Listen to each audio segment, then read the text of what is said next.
주는 인플레이션 주다라고 말씀을 드렸었는데요. 미국 시간으로 10일에 발표된 1월 소비자 물가 상승률에 전 세계의 이목이 집중되고 있습니다.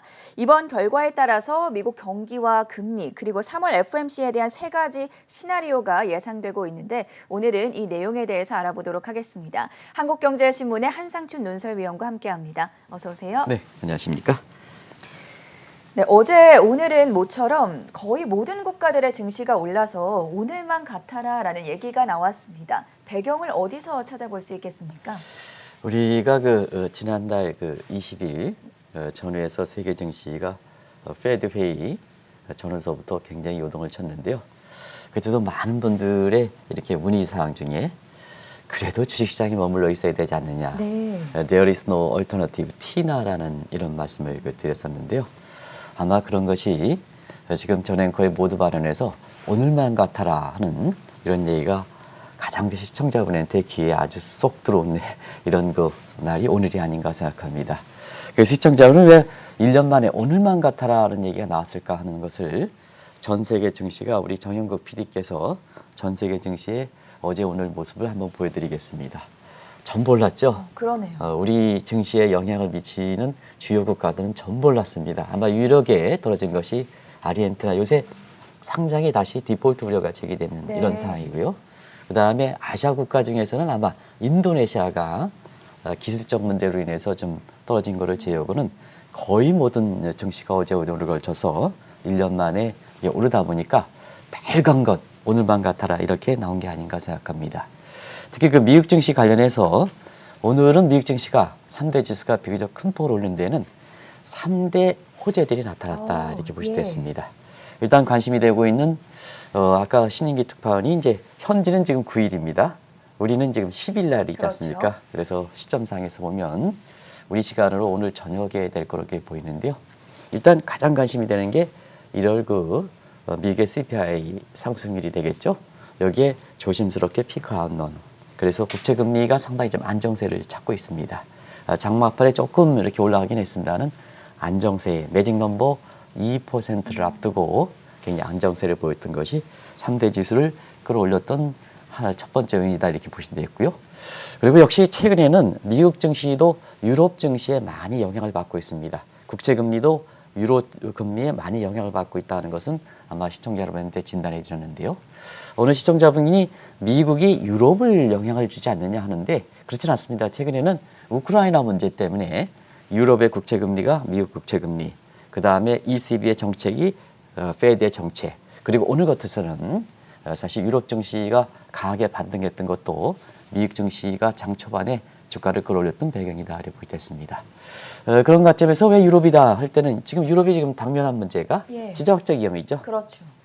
가스트롬이라든가 이런 측면에서 유럽 국민들의 한 70%를 이렇게 의존하고 있는 에너지 이 문제에서 그 요충지에 해당되는 우크라이나 문제가 오늘 마크롱 프랑스 대통령이 나중에 자세하게 좀 말씀드리겠습니다는 우크라이나 전쟁 가능성이 적다 하는 이런 언급을 했거든요. 결과적으로 보면 최근에 우크라이나 문제와 관련해서 새로운 용어입니다. 핀란드식 해결 방안이 급부상하고 있습니다.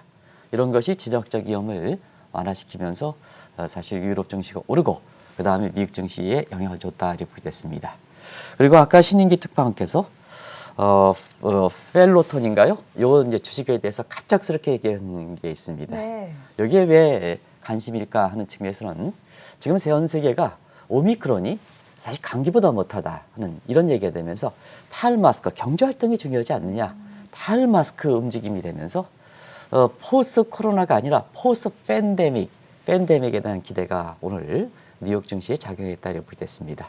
그래서 포스트 팬데믹 되면 이 업종별로 보면 종목별로 보면 펠로톤이라는 종목이 강하게 부각될 수밖에 없기 때문에 내부적으로 구조적 소식과 함께 사실 주가가 이렇게 오랜만에 이게 무슨 빵주도 아닌데 오늘 그 신인기 특파원의 이별을 통해서 나온 것도 바로 그거보다도 포스트 팬데믹에 대한 기대다 이렇게 보겠습니다. 그리고 이렇게 전 세계가 오늘만 같은 가운데서 이 방송을 통해서도 중국의 오늘 니오 같은 전기차 흐름이 상당히 좋았죠. 그렇죠. 그래서 이 방송을 통해서 미국 증시가 어려울 때는 중국의 전기차 같은 ETF 그리고 이번 주에 그 8일부터 캐디 30 이렇게 ETF 상품을 권해드렸는데요. 어제도 그 돌풍을 일으켰습니다. 그래서 인버스와 레버리지를 제외하고는 모든 글로벌 테마 ETF의 그 하루 매수액으로 보면 1등을 기록했습니다. 그 수익률도 코스피가 0.8%인데 이게 1% 이상 초과했습니다. 그래서 주가가 떨어질 때도 아웃퍼폼하고 주가가 올라갈 때도 더 아웃퍼폼하는 장점들이 이렇게 나온 과정에서 어제도 이게 퍼폼하거든요. 이런 부분이 있기 때문에 소개하는 거지 홍보성은 아니다 하는 걸 꼭 좀 네. 말씀드리겠습니다. 그 한국경제TV, 한국경제신문의 김정우 사장께서도 우리 그 한국경제와 관련됐기 때문에 좀 이렇게 제가 언론을 좀 자제할 필요가 있다 하는 것을 말씀드렸는데요. 이 방송에서는 시청자분의 재산을 증대하기 위해서 하기 때문에 뭐 자랑할 거는 자랑해야죠. 그렇죠. 그게 사실 공익방송의 특성을 갖고만 하기 때문에 어제도 사실 KD 30 ETF가 돌풍을 일으킨 점 이런 것은 우리 시청자분이 그만큼 현명하시기 때문에 그렇다는 걸 말씀드리겠습니다. 자, 오늘만 같아라라고 말씀을 해주셨습니다. 현지 시간 수요일 미국 증시 3대 지수가 일제히 상승한 가운데 지금 장 마감 이후에 디즈니가 호실적을 공개했습니다.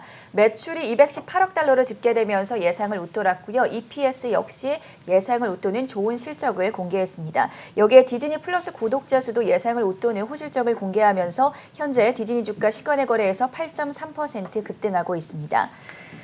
자, 오늘 3대 지수가 상승한 이유 여러 가지 원인들 변수들을 짚어보면서 핀란드식 해결 방안이다라고 언급을 해주셨는데 이게 무슨 의미입니까? 네, 한국경제TV를 통해서 새로운 용어를 많이 배우신다 네. 그래요. 그래서 오늘 그 마크롱 대통령이 핀란드식 해법에 대해서 제시를 하셨는데요. 이걸 좀 잠시 우크라이나 문제인데 왜 핀란드가 얘기 나오느냐 하면 핀란드와 우크라이나는 전략적 요충지로 비슷하기 때문에 그렇습니다. 그래서 핀란드가 지금 자, 과거에는 핀란드가 스웨덴의 한 700년에 사실 지배를 받았던 국가거든요. 네. 근데 이 핀란드가 사실 그 러시아와 절충지, 구소련의 절충지, 요충지였습니다. 그래서 자, 700년 지배했던 스웨덴과 전략적 요충지에 해당되는 구소련, 지금의 러시아죠. 항상 전쟁에 시달렸거든요. 이걸 어떻게 해결할 것이냐 하는 측면에서 보면 핀란드가 중립을 선언했습니다. 그래서 핀란드가 중립에 되는 서방의 나토를 가입할 것이냐 아니면 이 사회주의 국가들이 특히 동유럽 국가들이 바르샤바 조약 계획이 있거든요. 여기 아주 민감한 상황에서 어디든 가입을 하지 않았습니다. 그래서 중립화를 선언한 이후에 민주주의와 사회주의제의 장점을 발휘해서 핀란드가 많은 분들은 지금 베이징 올림픽에서 핀란드 하면 동계올림픽 특히 스키의 강국으로 이렇게 알려져 있는데요. 경제도 상당히 탄탄한 배경을 대고 있습니다. 그러다 보니까 최근에 세계적으로 골치 아픈 우크라이나에 대해서 자, 우크라이나는 어떤 전략적 요충지냐 하면 시청자 여러분 다 아시겠습니다는 유럽과 러시아의 전략적 요충지죠. 오히려 핀란드보다 가스관이 그 통과되는 점을 감안해 볼 때는 더 전략적 요충지가 더 큽니다. 그래서 전쟁이 많이 나타났던 거거든요. 그래서 여러 가지 이게 전쟁에서 그동안 민스키 협정이라든가 여러 가지 협정이 나왔습니다는 이것이 계속해서 전쟁이 발발되다 보니까 이게 핀란드식이 제출됐다 이렇게 됐습니다. 자, 그래서 핀란드식 제인데요. 자, 푸틴 입장에서는 가장 관심 있는 게 이게 우크라이나가 나토 쪽으로 가입하면은 푸틴 입장에서는 굉장히 전쟁을 일으킬 가능성이 있거든요. 예. 그래서 앞서 핀란드는 나토에도 가입되지 않았고 바르샤바 조약에도 가입되지 않았다는 이런 입장이지 않습니까? 그런 걸 빗대서 핀란드식 중립화 방안이다 이렇게 부의됐습니다. 그리고 일전에도 한번 말씀드렸습니다는 자, 그렇다고 해서 푸틴이 이렇게 그 우크라이나 침공할 것이냐? 근데 러시아의 재정 사정이 굉장히 안 좋은 상황이거든요. 유럽에 하는 가스관을 막으면 재정 사정이 악화돼서 푸틴이 영구집권 기반의 자충수가 될 가능성이 있거든요. 그러다 보니까 마크롱 대통령이 제안했던 핀란드식 해법에 대해서 굉장히 우호적 입장을 대다 보니까 자, 이 진화학적 위험이 해소되면서 유럽 증시 오르고 그것이 장 초반에 미국 증시를 끌어올렸던 배경이 되고 있다 이렇게 보겠습니다. 네, 지금 투자자들의 관심사 중 하나는 오늘 밤에 발표가 될 미국의 1월 CPI 소비자 물가지수일 텐데요. 미국을 비롯한 글로벌 증시도 이 예상에 따라서 지금 움직이고 있지 않습니까? 네, 이번 주에 인플레주다. 1월 달 미국의 CPI 이렇게 어떻게 나오느냐 네. 예상에 따라서 증시 모습이 좌우된다 하는 이런 말씀을 초반에 드렸는데요. 전형적으로 그런 모습이죠. 그래서 지금 예상치가 7.2%인데 높게 나오면 인플레 쇼크다. 예. 낮게 나오면 자, 요게 피크알롱이다. 이렇게 되죠. 그래서 이번 주에 이렇게 보면 예상에 따라서 여러 가지 나오는데 인플레 쇼크 7.3% 높으면 주가 떨어지고 그다음에 7.2%보다 낮아지면 피크 한론 제기되면서 주가가 올라가는. 그래서 오늘도 사실 그 피크 한론이 되게 되면서 미국 증시가 2%대에서 1.9% 초반으로 안정되다 보니까 나스닥 지수가 아마 3대 지수에서 가장 많이 올랐을 그렇죠. 겁니다. 예. 그래서 나스닥 지수가 끌어올린 배경이다 이렇게 보시면 되겠습니다. 이만큼 이번 주에 인플레 주기 때문에 오늘 우리 시간으로 오늘 저녁 때 발표되는 1월에 사실 CPI 결과에 따라서 미국의 경기라든가 미국의 국채 금리라든가 그다음에 3월 달 다음 달 페드 회의에 3대 시나리오가 나온다 하는 것을 말씀드리겠습니다. 그러면 이제 한번 보시겠습니다. 자, 펀더멘탈 측면에서 경기가 중요하죠. 그다음에 최근에 1월부터 국채금리 악몽이 나타나기 때문에 국채금리 요인이 있죠. 그리고 페드의 회의 있죠. 페드 그 통화정책 있죠. 요 모습에 따라서 결과적으로 보면 미국의 그 증시 향방이 결정되지 않겠느냐 해서 지금 3대 시나리오가 나온다. 그래서 1월 달 CPI 결과가 이렇게 발표되면 3대 시나리오, 증시 향방과 관련해서 3대 향방이 나온다. 결과적으로 미국 증시의 그 세계 증시의 영향력 볼 때에는 사실 미국 증시 향방에 따라서 세계 증시의 모습도 앞서 정영국 PD께서 보여주신 대로 전부 이게 지금은 올라가면 올라가고 떨어지면 떨어지는 이런 구조가 되지 않습니까? 네. 그래서 세계 증시 모습도 좌우된다 이렇게 보시면 되겠습니다. 그럼 실제로 오늘 상승률 결과가 어떻게 나올 것으로 예상되고 있습니까? 워낙 뭐 전앵커입을 통해서도 아마 누차에 말씀드렸기 때문에 이렇게 시청자분께서도 귀에 아주 익숙해지지 않았냐. 1월 소비자 물가 예상치 7.2% 너무 굳어졌습니다. 너무 굳어졌습니다. 그래서 시장 분위기는 완전히 7.1% 수렴됐다 이렇게 보겠습니다. 이것이 사실 증시적 측면에서 좋을까 나쁠까 한번 지금부터 보겠습니다. 그래서 이런 예상대로 7.2% 나오면 작년 12월에 7%, 그 다음에 이번에 7.2% 예상치입니다. 나오면 2개월 연속 7%대다. 미국의 소비자 물가에서요. 7%대는 좀처럼 보기 어려운 고공 수준입니다. 네. 그렇지 않습니까? 그래서 과거의 미국의 정상적을 보면 미국의 소비자 물가 상승률은 2% 정도 되기 때문에 인플레 타겟팅, 연준에서 생각하는 인플레 타겟팅도 2% 설정하는 것이 바로 시장에서 소비자 물가 상승률이 정형화되어 있기 때문에 거기에 2%에서 설정하는 겁니다. 네. 물론 다른 방식도 있습니다.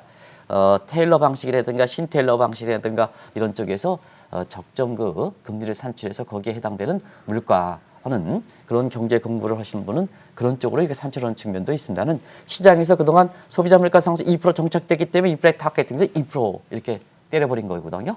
근데 그게 지금 7% 순이니까 상당히 고공행진이다 이렇게 보여졌습니다. 어쨌든 사실 미국은 지금 7%는 미국의 경제 국민들의 가장 최대 이슈다.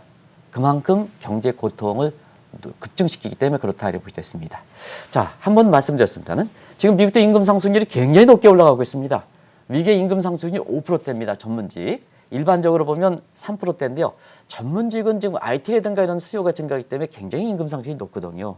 한 해입니다. 5% 미국의 가처럼 경제 스케일 규모가 큰 국가에서 한 해 임금 상승률 5%는 대단한 겁니다. 근데 미국 국민들이 만족을 하느냐? 소비자 물가가 7% 올라가지 않습니까? 소비자 물가가 7% 올라가니까 결과적으로 보면 실질 소득은 감소하는 거죠. 그래서 바이든 대통령이라든가 바이든 정부는 지금 인플레 파이터로서 경제 모든 현상 중에서도 고용 문제라든가 보다도 인플레보다 작겠다 하는 얘기거든요. 근데 문제는 그렇습니다. 자, 전행거가 지금까지 이렇게 월가의 예상치를 해서 7.2%, 7.5% 하는데요. 이게 월스트리트저널에서 그만큼 예상이 7.2% 굳어진 상태거든요. 네. 근데 만약에 이것이 시장에서 독이 되느냐 아니면 약이 되느냐 이 논쟁이 있거든요. 만약에 실질적으로 1월에 소비자 물가 상승률이 7.1% 굳어졌는데 네. 7.3% 높으면 증시 입장에서 부담이 된다는 그렇죠. 얘기입니다. 그리고 7.2% 굳었는데 그 다음에 이거보다 더 낮으면 미국 증시 입장에서 의외로 큰 호재가 될 수 있다는 얘기입니다.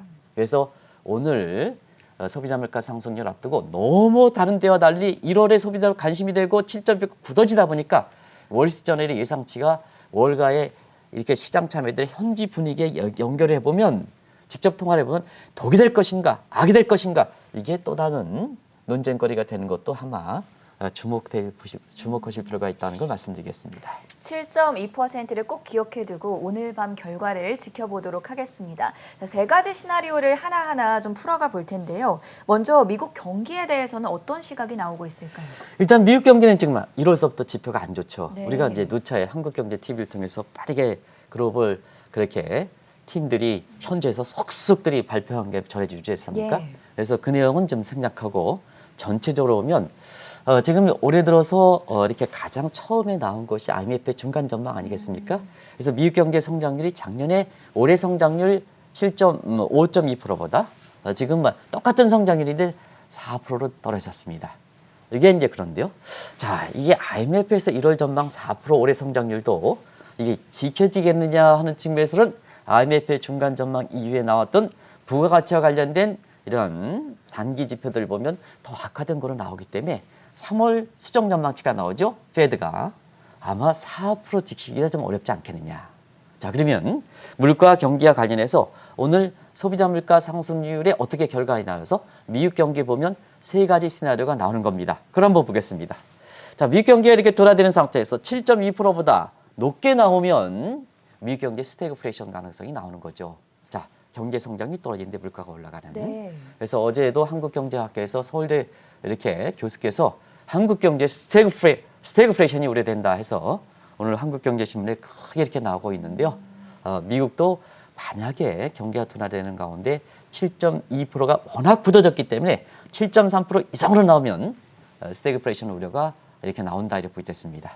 그리고 예상과 부합되게 7.2% 나오면 그래도 경기 지표가 떨어지기 때문에 7%도 여전히 절대 수준은 높은 수준이거든요. 그래서 슬로우플레이션 가능성도 있다 이렇게 보시면 되겠습니다.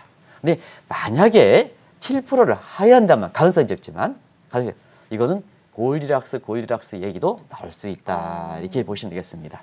그래서 결과적으로 이 세 가지 가능성에 따라서 미국 증시 향방도 결정되겠죠. 스태그플레이션일 때, 슬로우플레이션일 때, 골디락스일 때 미국 증시 향방이 어떻게 될 것이냐 네. 하는 이 측면에서 오늘 그 가능성이 제시된 게 아닌가 생각합니다. 7.2% 피크안 나온다. 그러다 보니까 슬로우플레이션 된다. 슬로우플레이션만 나오더라도 주가는 올라가는 거거든요. 그래서 그런 것이 좀 오늘 그 증시 흐름에서 간접적이나마 시사한 것이 아닌가 이렇게 보고 있습니다. 네, 미국 경기에 이어서 국채 금리도 한번 살펴보도록 하죠. 국채 금리 시나리오는 어떻게 예상이 되고 있습니까? 네, 국채 금리는 뭐 시청자 여러분이 잘 아시겠습니다는 미국은 인트로 시스템 기준금리 체계가 잘 갖춰져 있습니다. 네. 그래서 기준금리 올리면 시장금리 오르고 기준금리가 떨어지면 떨어진다 이렇게 보게 됐습니다. 그런 각도에서 지금은 인플레 문제에 대해서 페드가 앞서가는 게 아니라 시장에서 받아들이는 입장입니다. 네. 왜 그럴까? 작년 5월부터 인플레 문제에 대해서 연준이 인플레 일시적이다 하는데 지금은 시장의 예상대로 장기 광범위하게 장기 지속된다고 그러지 않습니까? 그렇죠. 이걸 받아들이는 입장이다. 이때만 받아들이는 입장이기 때문에 지금 상태에서 1월 달 그 소비자 물가 상승률의 결과에 따라서 페드도 기준금리 문제라든가 국채 문제가 이런 게 결정되지 않겠느냐 생각합니다. 간단히 정리해드리면 자, 7.2% 높게 나올 때 7.3%로 나올 때는 결과적으로 보면 국채 금리는 자, 매직 넘버 2 해서 2%를 진입할 것이다. 이렇게 보시면 되겠고요. 만약에 7.2%나 그보다 낮게 나올 때는 국채 금리는 굉장히 많이 떨어질 수도 있다. 왜냐? 자, 지금까지 이렇게 시청자 여러분 보겠어요? 자, 3월 달에 0.5% 올라간다. 콰이티팅, 타이팅도 된다 하다 보니까 국채를 많이 버렸습니다. 많이 버렸습니다. 과잉적으로 패닉해서 많이 버렸습니다. 그러다 보니까 국채 가격이 떨어지고 지금 국채 금리가 1.9%도 과도하게 올라간 측면이 있거든요. 근데 사실 이 소비자 물가 상승률이 이번에 7.2%나 그보다 낮으면 그동안 너무 가면하게 반응했다. 어떻게 되겠습니까? 주소 담아야죠. 주소 담으면 채권 가격이 올라가고 채권 금리가 떨어지는 겁니다. 그래서 우리나라도 지금 어제 오늘에 걸쳐서 우리 미국의 한국의 국채 금리 국채 대혼동 사태가 있습니다. 이런 얘기를 어제 진단해 드렸거든요. 예. 그래서 정부에서 뒤늦게 거기에 대책 회의를 어제 했습니다. 한국경제 TV 방송을 통해서 어제 국내 국채 금리 시장이 아주 패닉 상태다. 이거 대부분 다 정책 요인에서 되는 거다. 추경 편성 적자 국채. 한국은행이 금리 이렇게 올라간다. 너무 이렇게 빨리 올렸다. 이게 패닉 상태를 만들고 있다 해서 어제 대책 회의를 했는데요. 마찬가지로 미국도 그동안 3월 회의에서 너무 급진적 출구에서 채권 시장을 버렸으니까 너무 지금 금리가 높은 상태다. 그래서 만약에 예상치에 부합하거나 예상치에 하합하는 소비자 물가 상승 때에는 미국의 국채 금리가 빠르게 떨어진다. 그러다 보니까 오늘도 피크 한나 되게 되니까 자, 미국의 국채 금리가 안정이 되면서 3대 지수 중에서 뚜렷한 미국의 빵이라든가 어떤 대형의 기술 실적이 발표되지 않은데도 불구하고 나스닥 지수가 가장 많이 올라갔던 이것을 보인다 이렇게 보시되어 있습니다. 그런 걸 염두에 두실 필요가 있다는 걸 말씀드리겠습니다. 이렇게 경기와 국채금리 향방이 오늘 이제 발표되는 CPI에 따라서 윤곽이 나올 경우에는 이제는 3월 FOMC에 대해서도 또 관심이 집중되지 않겠습니까? 네. 1월 그 CPI 상승률이 7.2% 높게 나오면 네.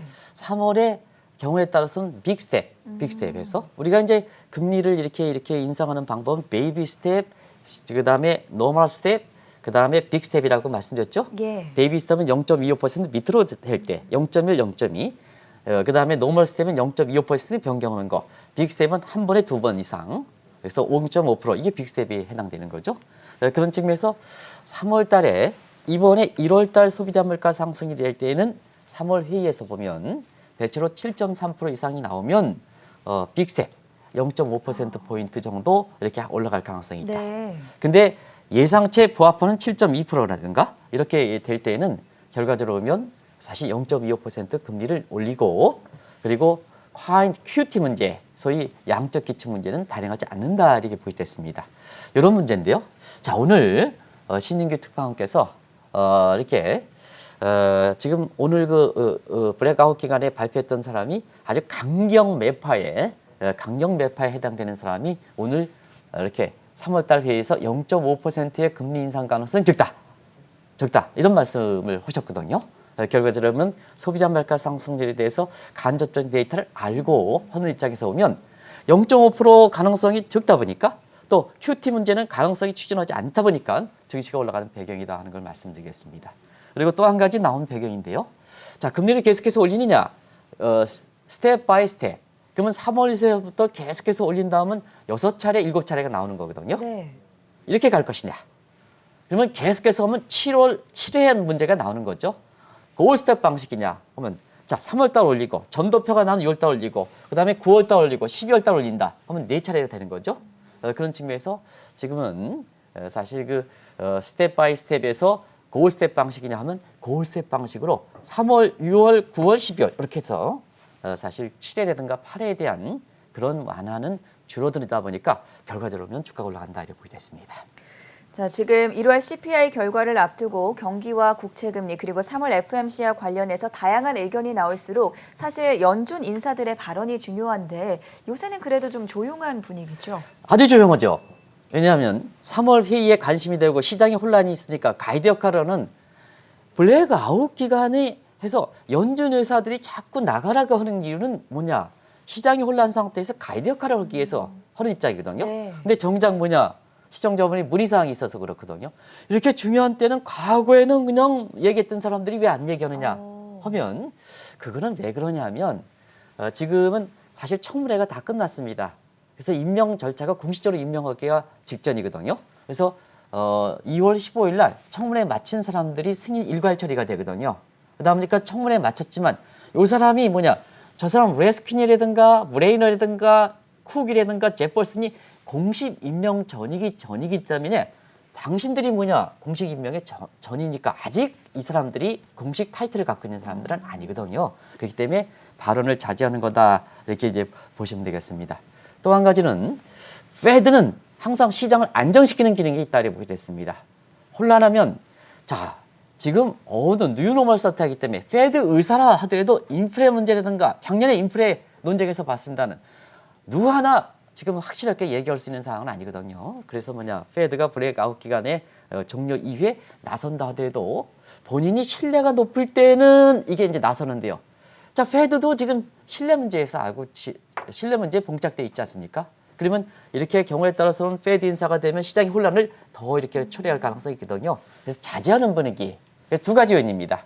하나는 공식적으로 임명되지 않고 있기 때문에 임명되지 않은 사람이 나선다. 이거는 이렇게 책임을 굉장히 자기가 그냥 뭐 기득권에서 갑질하는 거다 이렇게 보시도 있습니다. 이게 때문에 하나. 두 번째는 페드 인사들도 인프레 문제에 대해서 정확성을 기하지 못하기 때문에 나서면 혼란을 더 초래한다. 이러다 보니까 자제하는 거다 하는 것을 말씀드리겠습니다. 네, 결론을 내보도록 하겠습니다. 오늘 CPI 상승률이 발표된 이후에 미국 증시는 어떻게 될 것으로 예상하시나요? 네, 결과적으로 보면 지금 이렇게 변동성이지만 요 문제를 내렸습니다. 지금은 사실 경기라든가 기업들의 실적이라든가 정책이 과도기 상황입니다. 통화정책만 하더라도 2년 동안 완화해서 지금 출구 전략적으로 긴축적으로 가는 과도기의 시장 참여에 대해 훈련을 시키는 기간이거든요. 체질화시키는 기간입니다. 그런 측면에서 주가가 떨어진다고 폭락장 어느 그 대학 교수께서 또 폭락장 얘기하는데요. 잊지 마시고 그런 미첼의 함정에서 비관론이 나올 때는 초기에는 굉장히 거래 위력을 발휘한다. 내 재산을 보기 위해서는 거기에 부안해 동하는 것이 아니다. 결국 주식위에는 대안이 없다 하는 이런 쪽을 말씀드렸는데요.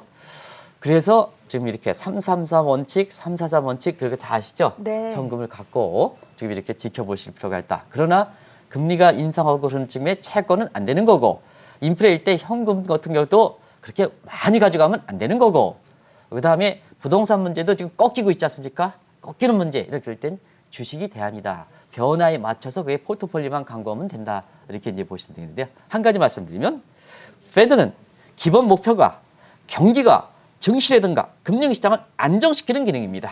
그래서 페드에 맞서지 마시기 바랍니다. 이걸 좀 마지막 격언으로 말씀드리면서 내일도 자세하게 좀 말씀드리겠습니다.